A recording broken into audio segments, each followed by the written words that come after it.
긴 거 하면 결혼 생활이 좀 긴 것 같고요.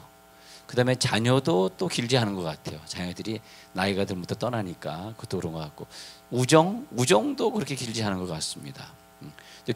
교인이라고 하는 것은 그렇게 길지 않아요. 그래서 저는 한번 만나면 계속 그분을 위해 기도하고, 이분이 구원의 확신 들고, 또 우리 교우 중에서 남자분이 교회 잘 안 나오시는 분들 있잖아요. 예수 안 믿는 분들 위해서 계속 기도해서 그분이 예수 잘 믿을 수 있도록, 또 특히 또 연세 많으신 분들과의 관계는 또 길지 않습니다. 연세 많으신 분들은 또 쉬 돌아가실 수도 있지만, 또 연세 많으신 분들의 단점이 뭐냐면요, 젊은 사람보다 시험을 잘 받아요.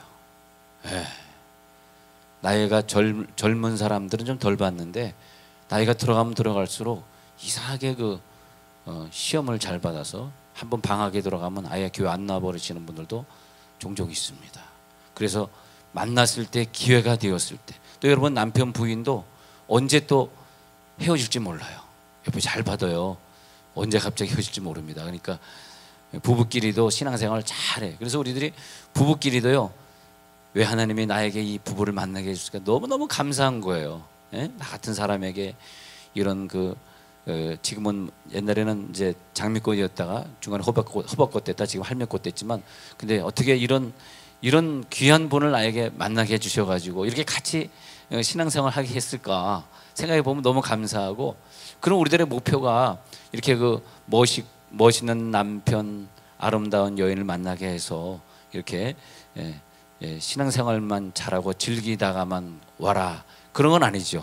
그래서 이분과 함께 내가 손잡고 하나님이 원하시는 그 신앙생활 끝까지 잘 하다가 마지막에 헤어지는 그날, 여보 나 먼저 갈게. 또 한 사람은 여보 먼저 가. 며칠 있다 천국문 앞에서 꼭 만나자. 그때 당신 그 앞으로 나와야 돼. 나 갈게. 또 그러기도 하고, 나 먼저 갈 테니까 당신 나보다 더 예수 잘 믿다가 돌아와야 돼. 우리 30년 40년 사는 동안 얼마나 즐거웠냐. 정말 당신이 바빠가지고, 애 키우느라 바빠가지고 밥은 내가 아침부터 저녁까지 늘 했고 말이야. 이부자리 당신에게 한 번 맡겨본 적 없이 다 내가 겠고 말이야. 당신 힘들까봐 내가 한 달에 다 얼마씩 벌어다가 당신에게 갖다 줬고 말이야. 점점 고개가 숙여지는 남편들이 있어요. 하나님이 우리를 이렇게 만나게 해주신 사건은 결국은 뭐냐면 천국문에 잘 안착할 수 있도록, 그래서 하나님께 영광 돌리는 부부가 될 수 있도록, 그래서 우리가 다른 사람들에게 영향력을 주는 그런 가정이 되게 해달라고. 한 사람이 신앙이 좀 떨어지면 한 사람이 또 축혀 올려주고, 또 낙심되면 그 사람을 또 격려해주고, 그러면서 우리가 왔잖아요. 그러면서 가는 거잖아요. 그것이 신앙생활이 되는 거죠. 그런데 젊었을 때는 좀 괜찮은데, 내가 왜 나이 든 타령을 하냐 하면, 나이 들면 이상하게 좀 사람이 좀 이상해지는 사람들이 있더라 이거, 나이 들면. 그래서 나이 들면 이상해지는 사람들을 좀 생각해 봤어요. 아니 젊었을 때 그렇게 순수하고 열심히 믿더니 나이 드니까, 나이 들었다라고 하는 것은 많은 걸 포함하고 있는 것 같아요. 좀 성공했다, 좀 승진 좀 했다, 좀 자기가 기도하던 것들을 응답 좀 받았다. 젊었을 때는 돈이 없어가지고 그렇게 돈 때문에 힘들었는데, 나이 드니까 이제 돈 좀 생겼다, 이제는 걱정할 거 없다. 과거에 그렇게 취직해달라고 기도했는데 이제 취직 다 되었다, 이제는 걱정할 게 없다. 그러니까 어떻게 되는 거예요? 그때 찾아오는 것이 교만죄죠. 교만죄. 그게 목사님 무슨 교만입니까? 그런데 교만은 뭐냐 하면 바로 그런 거예요.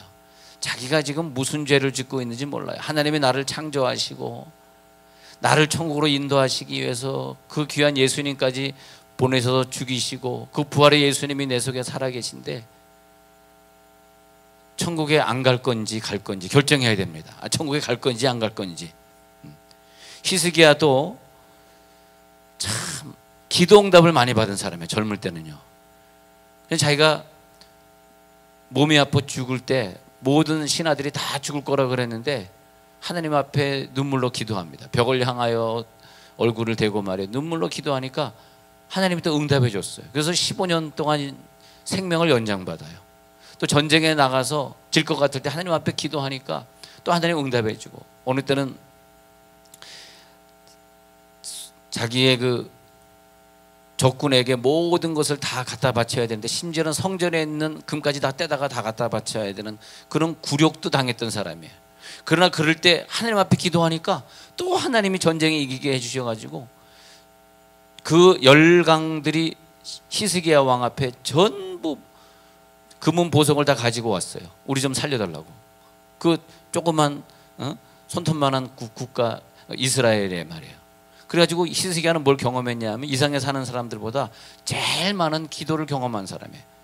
그런 거 있는 것 같아요. 좀 아플 때도 기도만 하면 응답해 주시고, 좀 직장이 어려울 때도 기도만 하면 응답해 주시고, 우리 중에서도 기도를 자주 응답 받으시는 분들이 있어요. 하나님과 직접 교통하시는 그분을 갖다 저는 직통교인이다, 직통교인들인 것 같아요. 그냥 기도만 하면 금방 응답해 주시고. 근데 여러분, 물질 때문에 기도했는데 아직 응답이 안 된다든지, 직장이나 자녀 문제 기도했는데 아직 풀어주지 않는 분이 계신다면 조금 회개 좀 하세요. 회개. 왜냐하면 직통교인이 아니야고. 직통교인. 이 히스기야는 직통교인입니다. 직통계시. 그냥 하나님 앞에 응답하면 병이든 전쟁의 문제든 국가의 문제든 그때그때 다 응답해 주는 거예요. 오늘도 보면은 히스기야 응답받는 거 보니까 32장 26절에 가서 보니까요, 이런 말이 32장 26절에서 히스기야가 마음이 교만함을 언젠가 또 뉘우쳐요. 뉘우치고, 히스기야 왕이 마음의 교만함을 뉘우치니까 예루살렘 주민들도 같이 뉘우쳐요. 그럴 때 여호와의 진노가 히스기야의 생전에는, 죽을 때까지는 히스기야와 그들에게 내리지 아니하니라. 얼마나 응답의 사람입니까?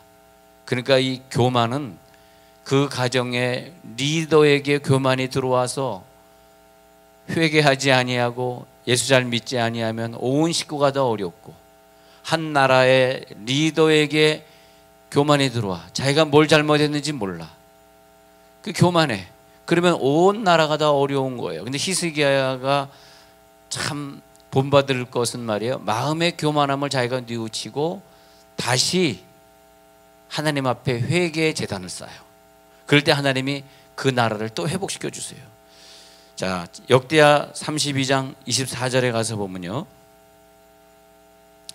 히스기야가 병들어 죽게 되었으므로 여호와께 기도하매, 이 다른 구절에 자세하게 나와 있는데, 죽게 되었을 때 기도하니까요, 여호와께서 금방 또 응답해 주셨대요. 또 병을 고쳐주시는 이적을 보여주셨잖아요. 이적을 보이셨으나, 그런데 25절에 보니까 히스기야가 또 마음이 교만해졌어. 병이 나니까 또 교만해지고. 여러분, 아플 때는 살려주시면 예수 잘 믿을게요 그러다가 그 죽을 병에서 고쳐지면 또 교만해지는 거예요. 그 다음에는 그 받은 은혜를 보답하지 아니하니까 진노가 유다와 예루살렘에 동시에 내리게 되었더니, 리더가 예수 잘 안 믿고 교만하면은 그 나라 사람들이 같이 어렵게 되는 거죠. 그렇게 보면은 리더 밑에 있는 이 서민들은 억울해요. 억울해. 예? 억울한 거야. 어떻게 보면 리더가 아버지다 그렇게 얘기하면 어머니나 자녀는 억울해. 예. 좀 가만히 있는데 리더가 잘 안 믿으니까 그것 때문에 같이 애들이 어려움 당하고, 리더가 잘 안 믿는 것 때문에 괜히 부인이 아프고 말이에요. 그런 경우가 있습니다. 그런데 이것이 다 어디서 오는 죄냐 하니까, 마귀가 잘 될 때, 나이 들었을 때, 건강할 때, 이제 조금 물질이 돌아가 다닐 때, 그때 찾아오는 귀신이 주는 교만죄예요. 교만죄. 어쩌면 히스기야는 교만죄도 많이 저지르고 하나님을 떠나기도 많이 떠났지만, 어쩌면 하나님이 그렇게 히스기야를 사랑을 했는지 사랑 참 많이 받았던 것 같아요. 왜냐하면 교만하면 즉시로 하나님이 가만 놔두지 않았습니다. 교만하면 즉시로 그를 쳤습니다. 교만하면 즉시로 그 열강들을 동원해 가지고 이스라엘을 쳤습니다. 그런 거 보면은 교만했다가도 하나님의 눈동자를 의식하지 않을 수 없었던 사람이다. 저는 이번 주간 장례식을 제가 집례하면서 왔다 갔다 하면서 하나님의 눈동자가 느껴지는데, 나는 그래도 그분을 잘했다고 생각했는데 그렇게 저의 교만죄를 회개시키더라고요. 정말요, 저는 목회하면서 이번 목회하는 것처럼 미안한 게 없어요. 왜냐하면 우리 교회인들은 다른 교회에서 다 훈련 받으신 분들이 어떻게 형성이 된 교회라서 뭐 가만 놔둬도 얼마나 교사들을 잘하는지, 얼마나 우리 목장에서 목자님들 하는 거 보니까요 막 너무 부끄러워 죽겠더라고요. 얼마나 목자님들이 열심히 목회 활동을 잘 하시는지 다들 그 목원들이 목자님을 칭찬하는 거예요. 저 목자님 때문에 우리가 이렇게 변했고 이렇게 헌신했고. 그런데 사실은 제가 그 목자님이나 그 목원들을 제대로 훈련시킨 연수가 안 됩니다. 저는 회개를 많이 했어요. 야, 저렇게 하여튼 전 세계에서 그 지방에서 인천에서 오신 분, 부산에서 오신 분, 과천에서 오신 분, 대전 청주에서 오신 분, 천안에서 오신 분, 그냥 그 지방에서 신앙생활 제일 잘하는 애들만 뽑은 것 같아 하나님이. 신앙생활 잘 못하는 애들은 넌 남아있어라 그러고 신앙생활 잘하는 사람들 막 뽑아가지고 우리 교회 다 모아놓은 것 같아. 얼마나 교회가 뜨겁고 잘 돌아가는지. 여기 계신 분들도 다 보니까 다 새벽기도 한 번도 빠지지 않는 분들이잖아요. 얼마나 열심히 있는지. 세상에 그렇게 할 수 있을까? 또 새벽기도 끝나고 또 아침에 출근하고 얼마나 힘들어요. 그렇게 주님을 사랑할 수 있을까? 그래서 목장에 몇몇 목장에 이번 주에 가서 같이 예배 드렸는데 얼마나 제가 은혜를 받았는지 몰라요. 그리고 막 정말 좋다. 목장이 천국이구나. 내 마음에 평안이 넘치는구나. 근데 바울이 다른 사람을 구원한 후에 나는 버림을 받을까 두려워함이니라. 가만 놔둬도 목장 돌아가고 교사들이 얼마나 훌륭한 교사들이 많이 있는지. 예. 야, 우리 이 교사 밑에서 훈련받는 아이들은 이번에 유년부 캠프도 그러지만 결국은 다 우리 유년부 아이들이 미래에 다 선교사로 떠날 것 같아요. 그래서 우리 교회는 선교사를 배출하는 교회인 것 같아요. 아멘 안 해도 진도 나갈게요. 예. 선교사들을 배출하는. 여기서 그냥 어릴 때 아까 유동하는 거 보십시오. 그렇게 훈련받은 아이들이 세상에 주기는 너무 아깝잖아요. 어릴 때 이렇게 훈련받는 아이들이 미래에 하나님의 일을 해야죠. 복음 전하다 가야죠. 할렐루야. 예. 얼마나 감사합니까? 여기서 이렇게 훈련받고 죄를 이길 만큼 나이 들면 여지없이 찾아오는 게으름과 교만의 죄를 이길 만큼 성령 충만할지어다. 성령 충만하지 않으면 우리는 그 죄를 이길 수가 없어요. 나이 들어가서 사위한테, 나이 들어가지고 자녀한테 욕먹는 그 실수, 그거를 감당해낼 수가 없어. 본인도 몰라요. 히스기야도 자기가 교만할 땐 자기가 왜 교만한지 몰랐어요. 그래가지고 자기의 병을 고쳐주니까 자기를 자랑하려고 적군들의 왕들을 불러다가 자기 궁궐에 있는 모든 금은보화를 자랑했습니다. 그때 하나님은 그거 보고 또 화가 나셨어요. 야, 네가 가지고 있는 금은보화가 네가 잘나서 얻은 거냐? 내가 너에게 준 것인지 해가지고 하나님 또 그를 또 치셨습니다. 잘났다가 좀 교만하면 또 하나님이 치시고 그런 것의 반복이었어요. 예. 비록 그가 자기 아버지 아하스 왕 때 섬기던 우상을 다 철폐하고 그리고 철저히 없앤 다음에 유월절을 회복하고 그리고 자기의 안식일을 회복하고 또 자기의 제단을 갖다 회복했던 히스기야를 하나님이 기뻐하셨어요. 여러분 브랜드 가치가요, 다윗의 브랜드 가치가 이스라엘에서는 최고입니다. 그래서 이스라엘 국교에 보면 한가운데 육각형이 있죠. 그것이 다윗의 별인데 다윗을 가장 존경하는 왕입니다. 다윗을 가장 존경하는데 그 다음에 존경하는 왕이 히스기야예요. 히스기야는 전쟁만 하면 이겼고 히스기야는 그 나라에서 우상 숭배하던 그 나라를 다시 하나님을 섬기도록 바꾼 아주 유명한 왕입니다. 그렇게 훌륭했던 왕인데 그런데 잘 될 때는 히스기야도 여지없이 무너지더라는 거죠. 그래서 저는 참 저 개인적으로는 사실은 전 세계에서 저를 부르고 있습니다. 와서 세미나에 들어 특히 영어권에서 영어로 세미나가 가능하니까 영어권에서 많이 부르고 있습니다. 그런데 하나님 저는 많은 사람들을 구원하고 나는 어떻게 되는 것입니까? 우리 교회는 아니지만 과거에 목회할 때 교회가 크게 부흥하니까 제일 먼저 어떤 교인이 나에게 최고 비싼 차로 바꿔주려고 그러더라고요. 근데 그것이 자기가 이제 비싼 차를 타야 되니까, 목사님은 똥차 타고 자기는 비싼 차 타면 안 되니까 이제 그렇게 하는 건가 봐. 근데 그래서 목사들이 타락하는 것 같아요.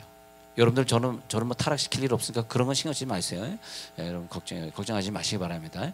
예, 여러분 뭐 저 타락할 갑자기 또 네, 걱정하지 마세요. 예, 근데 예, 그것이 왜 사람이 그래서 자꾸 타락해 가냐 하면, 성공의 원인이 자기 자신이라고 착각하는 거야. 내가 잘해서 목회했지, 내가 잘나가지고 공부 잘한 거 아니야, 내가 걔를 열심히 공부시켰으니까 걔가 성공한 거 아니야, 내가 재능이 뛰어나니까 남들은 사업에 실패해도 내 사업은 잘 되잖아. 그렇게 착각을 하다 보니까 직원들이 수고해줘서 희생해줘서 그 회사를 발전시키고, 국가도 그렇습니다. 많은 서민들이 고생하고 못 먹고 굶주리고 해가지고 국가를 발전시키면, 그러면 꼭 넘버원맨은 그러더라고. 아, 내가 잘나서, 내가 대통령이 잘나서 이 나라 이렇게 발전했지. 대단한 착각을 하시더라고요. 여러분, 건강도 국가 발전도 사회 발전도 하나님이 주신 것이 믿어지시기 바랍니다. 그런 다음에는 우리가 교만이 없어지는 거예요. 교만이 없어져야 돼. 자꾸 판단을 잘해야 돼. 자기 자신을 판단해야 돼. 예. 안 그러면은 자기의 은혜를 상실해버리고, 삼손이 자기가 힘이 세서 이기는 줄 알았을 때에 결국은 삼손의 말년에는 눈이 뽑히고, 나중에 그 바울 신상의 기둥에 매여서 마지막 일생을 마치지 않습니까? 잘 알아야 합니다. 그래서 저는 제가 아까 말씀드리던 내용이 뭐냐면, 너무나 귀한 교인들이 우리 교회 오면서, 사실 그래서 우리 교회는 너무너무 문제가 없어요. 어릴 때 목회할 때는 막 이상한 교인이 들어와가지고 막 속삭여가지고 너 나가 인마! 막 그런 적도 있었는데 우리 교회는 그런 케이스가 한 건도 없어요. 그러니까 너무너무 좋으니까 성도들은 다 천국 가고 목사만 지옥 갈 것 같아. 그래서 사도 바울이 이제는 사도 바울이 이렇게 말한 걸 이해하겠구나. 고린도전서 15장 10절에서 나의 나 된 것은 하나님의 은혜로 된 것이니 내게 주신 그의 은혜가 헛되지 아니하여 내가 모든 사도보다 더 많이 수고하였으나 내가 한 것이 아니요 오직 나와 함께 하신 하나님의 은혜로라. 그 은혜를 계속 깨닫고 교만죄를 이긴 사람은 그저 아내를 위할 줄 알고 자식을 위해 희생하고 빨리 집에 돌아올 줄 아는 것이고, 가정재단을 쌓으면서 하나님 앞에 우리 아이를 하루 동안 또 학교 다니는데 사고 없이 갔다 오게 해주신 것 감사합니다, 예배할 줄 아는 것이고요. 그런 것 아닙니까? 그래서 하나님, 내가 너무 교만하게 사는데, 내가 옛날의 은혜를 잊어버렸는데. 25절 볼게요. 25절에 이런 얘기가 나옵니다. 32장 25절. 히스기야가 마음이 교만하여 그랬어요. 교만하여. 그 다음에 그 받은 은혜를 보답하지 아니함으로. 교만한 사람의 특징이 뭐라고요? 보답하는 생활이 없다는 거예요. 보답하는 생활. 보답하는 생활 중에서 우리에게 공통적으로 중요한 것이 무엇입니까? 예배 생활이죠. 예배 생활. 여러분, 죽을 병에 걸려서 병석에 있어 봐봐요. 하루에 3번 4번 예배하죠. 그런데 하루에 얼마나 예배하십니까? 예배 생활 안 되죠? 그건 교만한 거예요. 그 교만하면 어디까지 가느냐? 요즘 그 유명한 말을 대통령께서 하셨네요. 레드라인 넘지 마라. 아주 중요한 말입니다. 교만한 분들이요, 예배 생활이 없는 분들이요, 레드라인 넘지 마십시오. 레드라인이 뭔지 아십니까? 하나님이 용서해 주다가 마지막에 용서 못하는 라인. 루시퍼가 교만했습니다. 내가 하나님과 비결이라. 그는 천사장이었대요. 그리고 음악을 맡은 천사였답니다. 성경에 보니까. 그대가 에스겔서에서 내가 하나님과 깊이 길이라 해가지고 넘지 말아야 된 선을 넘어버렸어. 그랬더니 거기서 땅으로 곤두박질 당하게 되고, 그 다음에 불명예인 천사가 마귀가 되어버렸다는 것이에요. 왜? 회개를 안 해서. 회개. 저는 그래서 한 주간 동안 장례하면서, 하나님, 저는 사실 교인들이 대부분 다 믿는 분들이라서 내가 할 일이 별로 없어요. 가만히 있어도 너무너무 잘 돌아가요. 나는 뭐 해야 됩니까? 그런데 그 김기수 어른을 우리 교회로 보내준 건 아들이 전도해달라 그래서 알게 된 다음에 이 도련마을 8단지로 불이 나게 전도하러 다닌 거예요. 왜? 나에겐 그분밖에 없었어. 전도할 사람이 그분밖에 없었어, 나에겐. 그래가지고 계속 가서 전도. 그래서 한 1, 2년 지나서야 그분이 억지로 교회 나오기 시작했을 겁니다. 네. 최근에는 뭐 치매 걸려가지고 누가 이렇게 주보를 줬는데 지난주 주보를 준 거예요. 그래가지고 화를 냈다는 거야. 뭐야 이거! 왜 이번 주 주보 안 주고 지난주 주보 줘? 일부러 그랬지! 막 네, 그랬답니다. 네, 그래가지고 그렇게 어려운 분을 전도를 잘해서 최소 일주일에 한 번은 찾아가서 말씀 전하고 예배 드리고 그러다가 이제 천국 가셨는데, 천국은 가셨지만 더 열심히 못한 거, 천국만 보낸 것이 아니라 막 은혜도 받게 하고 더 예배도 열심히 참석하게 하고 그렇게 해야 되는데, 결국 우리는 다 같이 죽을 병에 걸려서 천국 가겠지만 하나님 눈물로 회개합니다. 그분을 좀 더 잘해서 보내드려야 되는데, 하나님 앞에 내가 섰을 때 얼마나 부끄러울지 하나님 용서해 주옵소서. 우리가 예수 믿게 된 것 하나님의 은혜로 된 것인데 아직까지 교회에서는 그런지를 모르고, 즉 예배 잘 안 드리고 교만해져서 레드라인을 넘을까 말까 하는 분들이 있습니다. 우리가 무엇을 하나님 앞에 자랑하겠으며 뭘 기대겠습니까? 이제 하나님, 오늘 성경에 있는 것처럼 마음이 교만하여 그 받은 은혜를 보답하지 아니하므로, 마음이 교만해져서 그 받은 은혜를 보답할 수 없어요.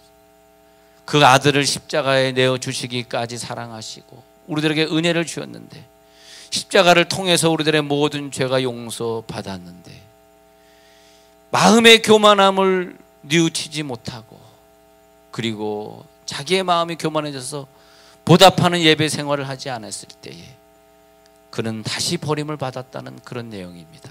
하나님, 오늘 이 시간에 내 마음에 숨겨진 교만함, 내가 하나님 앞에 건강하면 얼마나 건강하겠으며 사업을 잘하고 직장생활 잘한다면 얼마나 잘하겠습니까? 내가 교만해져서 내가 결정하고 내 마음대로 살고 오늘 하루도 내 마음대로 움직이는 내 이 교만을 하나님 낮춰주옵소서. 그 시대의 사람들의 교만, 지도자의 교만 오늘도 낮춰주옵소서. 내 안에 숨겨진 그 교만이 무엇인지 모릅니다. 교만한 가정의 특징을 보니까 의견이 일치가 안 되더라고요. 교만한 가정의 특징을 보니까 다투더라고요. 교만한 사람의 특징을 보니까 남의 충고를 듣지 않더라고요. 자기 생각이 옳다고 착각하더라고요. 교만한 사람을 보니까 남의 허물을 보더라고요. 자기 허물은 죽어도 안 보이더라고요. 그게 교만 아닙니까? 난 저 사람처럼 저렇게 죄짓지 않아서 감사하다고 그렇게 교만한 말을 하게 되는 거죠. 내가 어느 정도 교만한지를 모르고, 내가 어느 정도 하나님 앞에 잘못된 길로 가는지를 모르고, 내가 얼마나 레드라인을 벗어났는지를 모르고 자기가 교만하다고 생각하지 않고 살아가고 있습니다. 오늘 우리들에게 교만의 죄를 회개하라고 요구하시네요. 이제는 회개하라. 이제는 주님 앞에 바로 서라. 너에게 그때 과거 연단받았던 그때가 돌아오면 어떡하니? 너라고 건강하고 오래 산다는 보장이 있느냐? 너라고 하나님 끝까지 다 잘되게 해준다는 보장이 있느냐? 이제 하나님 앞에 회개하라.